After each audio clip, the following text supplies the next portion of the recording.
तर देवदत्त मंडळी कसं आहे ना, लोकांचं कर्तृत्व ओळखण्यासाठी गावाचे शिव सोडावे लागते, संस्कार जपण्यासाठी मर्यादा पाडावी लागते. बोलता सगळं असलेस, फरक फक्त विचारांचा असतो. संस्कार मजबूत असले की शब्दांनी नाही तर कर्तृत्वाने उत्तर द्यावं लागतं. तर राम मंडळी, खिशात ठेवली चावी आणि मी निघालो गावी. जिधर भी मेरी नजर उधर ये भाऊ कायम मेरे साथ हजर. कारण तर तुम्हाला माहितच आहे, आपको फेवरेट डोसा ही. आज नियोजन मा जरा बदल होता, कारण की सोनपरी लेवण करता लाल परिवहन प्रवास करांत भाऊ. रात्रीचा प्रवास खात्रीने करत मी निघालो गावी. पुढे घर सोडून अंगण पार्क आईच्या जागेवर तोही स्वागतासाठी हजर होती. असो, राजाला दिवाळी काय ठाऊक, आज गावात हळदीचा प्रोग्राम होता. कोणाचा तर कल्पेशचा.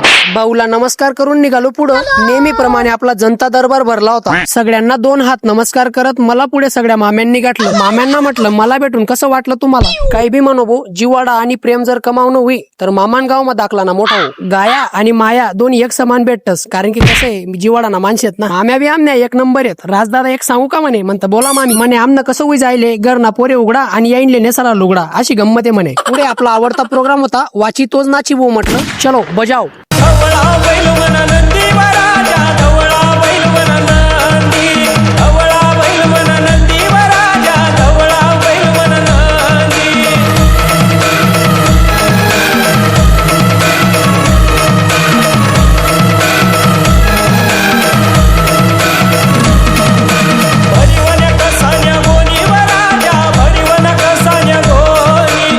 चला भेटूया पुढच्या भागात. तोवर घ्या